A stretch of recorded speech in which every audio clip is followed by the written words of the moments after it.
Hello everyone, मैं श्वेता वर्मा भाषा ज्ञान के चैनल में आज आपका फिर से स्वागत करती हूँ। आज के हमारी चर्चा का विषय है अपठित गद्यांश, जिसमें बच्चों को बहुत समस्या उत्पन्न होती है। देखिए, पहले हम देखते हैं अपठित का अर्थ होता है जो पहले से ना पढ़ा हो। गद्यांश यानी किसी कहानी, निबंध या नाटक का कुछ अंश, यानी ऐसा अंश या हिस्सा जो पहले से ना पढ़ा गया हो। अपठित गद्यांश को ध्यान पूर्वक पढ़कर पूछे गए प्रश्नों के उत्तर देने होते हैं। इनके अभ्यास करने से भाषा की पकड़ मजबूत होती है तथा व्याकरण का भी ज्ञान बढ़ता है। इसके अध्ययन से छात्रों में स्वयं उत्तर देने की क्षमता तथा बुद्धि का विकास होता है। यह छात्रों की स्मरण शक्ति एवं तार्किक शक्ति को प्रोत्साहित करता है। अब देखिए, अपठित गद्यांश को हल करते समय हमें निम्न बिंदुओं का ध्यान में रखना आवश्यक है, तभी हम अपठित गद्यांश को अच्छी तरह से हल कर पाएंगे और हमारी त्रुटि भी नहीं होगी। जैसे देखिए, गद्यांश को पढ़ने से पहले एक नजर प्रश्नों पर भी डाल लें। ऐसा करने से आप सार ग्रहण कर सकेंगे। गद्यांश को ध्यान पूर्वक 2-3 बार पढ़ना चाहिए व कठिन शब्दों का अर्थ समझने का प्रयास करना चाहिए। गद्यांश की मुख्य बातों को दोहराएं। प्रश्नों के उत्तर गद्यांश में से ही ढूंढिए। उत्तर संक्षिप्त व सरल भाषा में होने चाहिए। आपके उत्तर की भाषा प्रश्न से जुड़ी होनी चाहिए। 2 प्रश्नों का एक ही उत्तर मत दीजिए। बहुवैकल्पिक प्रश्न, जिसे हम एमसीक्यू कहते हैं, हल करते समय विकल्पों को ध्यानपूर्वक पढ़ना चाहिए ताकि आपके द्वारा चुने गए उत्तर सही हों। गद्यांश में जिस भाव की सबसे अधिक चर्चा की गई हो, उसी के आधार पर शीर्षक दीजिए। आपके द्वारा दिए गए उत्तर की एक बार जांच अवश्य कीजिए। अगर आप इन बिंदुओं का ध्यान रखेंगे तो निश्चित तौर पर अपठित गद्यांश को हल करते समय आपकी कभी गलती नहीं होगी व आपके सभी उत्तर सही होंगे। अपठित गद्यांश का अभ्यास करते हैं। देखिए, एक अपठित गद्यांश दिया है। कबड्डी भारत का प्राचीन खेल है। इसे खुले व समतल स्थान में खेला जाता है। दुनिया भर में cricket, hockey, football, lawn tennis, शतरंज जैसे अनेक लोकप्रिय खेल खेले जाते हैं। फिर भी इनमें कबड्डी का अपना अलग स्थान है। गरीब से गरीब आदमी भी कबड्डी का आनंद उठा सकता है। कबड्डी खेल से होने वाले कई लाभ हैं। इसे खेलने से शरीर की मांसपेशियां मजबूत होती हैं और व्यक्ति का स्वास्थ्य भी बना रहता है। भारत एवं इसके पड़ोसी देशों में कबड्डी के खेल का महत्व बढ़ रहा है। एशियाई खेलों में कबड्डी का खेल भी शामिल है। भारत इस खेल में अब तक सबसे आगे बना हुआ है। हमारे देश के गांवों में यह खेल आज भी प्रसिद्ध है। अब आइए इससे संबंधित प्रश्न देखते हैं। उपयुक्त पद्यांश को पढ़कर निम्न प्रश्नों के विकल्प चुनिए।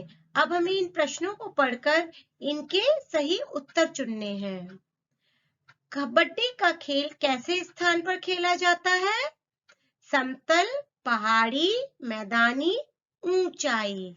हमने पढ़ा था कबड्डी का खेल समतल स्थान पर खेला जाता है, तो हम समतल को टिक मार्क करेंगे। दुनिया में कौन सा खेल लोकप्रिय नहीं है? क्रिकेट, हॉकी, टेनिस और बैडमिंटन। हमने गद्यांश में पढ़ा था बैडमिंटन का खेल लोकप्रिय नहीं है। कबड्डी खेलने से क्या मजबूत होती है? मांसपेशियां, हाथ, पैर व आंखें। क्या मजबूत होती हैं? मांसपेशियां। कबड्डी खेलने से मांसपेशियां मजबूत होती हैं। कबड्डी के खेल का महत्व किन देशों में बढ़ रहा है? पाकिस्तान, एशियाई, अरब, कुवैत। कहां पर बढ़ रहा है कबड्डी के खेल का महत्व? एशियाई देशों में।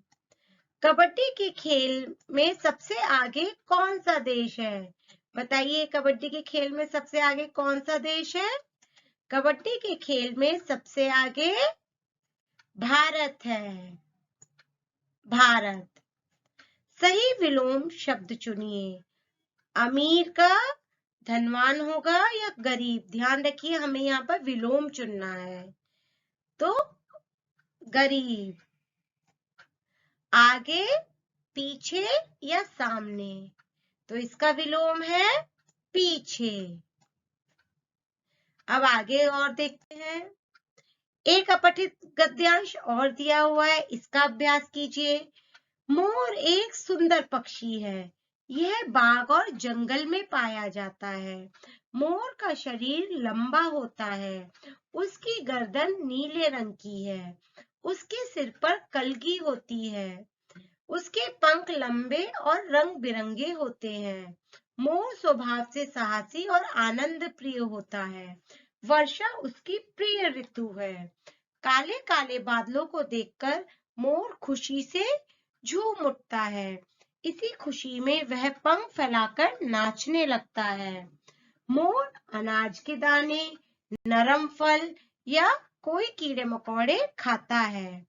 मोर भारत का राष्ट्रीय पक्षी है। अब देखिए, इससे संबंधित प्रश्न देखते हैं। ये आपको स्वयं करेंगे, ये आपके लिए अभ्यास के लिए दिया हुआ है। ये तो थे अपठित गद्यांश जिनके उत्तर हमें दिए गए विकल्पों में से चुनने होते हैं। अब एक अपठित गद्यांश और देखते हैं जिसके प्रश्न के उत्तर हमें वाक्यों में देने होते हैं। जैसे देखिए, खेल कूद से बच्चों के शारीरिक तथा मानसिक विकास में सहायता मिलती है। उनमें गति के साथ आगे बढ़ने की भावना उत्पन्न होती है। शरीर तो चुस्त दुरुस्त होता ही है, बुद्धि में भी प्रखरता आती है। पढ़ने लिखने में मन लगने लगता है, जिसके फलस्वरूप सफलता की ओर कदम बढ़ जाते हैं। यही नहीं, प्रतियोगिताओं में बढ़ चढ़कर भाग लेने तथा निष्पक्षता की भावनाओं को भी बढ़ावा मिलता है तथा अनुशासन का पालन करने की प्रेरणा मिलती है। अब देखिए, इससे संबंधित हम प्रश्न देखते हैं। उपयुक्त पद्यांश को पढ़कर दिए गए प्रश्नों के उत्तर दीजिए। खेल कूद से शरीर पर क्या प्रभाव पड़ता है? खेल कूद से शरीर चुस्त व दुरुस्त हो जाता है। खेल कूद से बुद्धि पर क्या प्रभाव पड़ता है? खेल कूद से बुद्धि में प्रखरता आती है। खेल कूद से किस बात की प्रेरणा मिलती है? खेल कूद से अनुशासन की प्रेरणा मिलती है। खेल कूद से कौन सी भावनाएं उत्पन्न होती हैं? खेल कूद से प्रतियोगिताओं में बढ़ चढ़कर भाग लेने की भी भावना उत्पन्न होती है। इस गद्यांश का उचित शीर्षक लिखिए। अब देखिए, ये गद्यांश था जिसमें खेल कूद के बारे में बताया हुआ था और उसके फायदों के बारे में। तो आप या तो खेल कूद भी कर सकते हैं या खेल कूद के फायदे। अभी एक अपठित गद्यांश अभ्यास के लिए दिया हुआ है, आप इसका अभ्यास पढ़िएगा इसे ध्यान से और इसका अभ्यास कीजिएगा। इससे संबंधित कुछ प्रश्न दिए हुए, इनके उत्तर लिखकर आप इनका अभ्यास कीजिएगा। एक अभ्यास कार्य और दिया है अपठित गद्यांश का, इसे पढ़िएगा और इससे संबंधित प्रश्न भी दिए गए हैं, इनका आप अभ्यास कीजिएगा। तो आपको अपठित गद्यांश किस प्रकार हल करना चाहिए वो अच्छे से समझ में आएगा और आपकी कोई भी त्रुटि नहीं होगी। धन्यवाद बच्चों। अगर ये वीडियो पसंद आई हो तो इसे लाइक, शेयर व सब्सक्राइब करना मत भूलिएगा। धन्यवाद।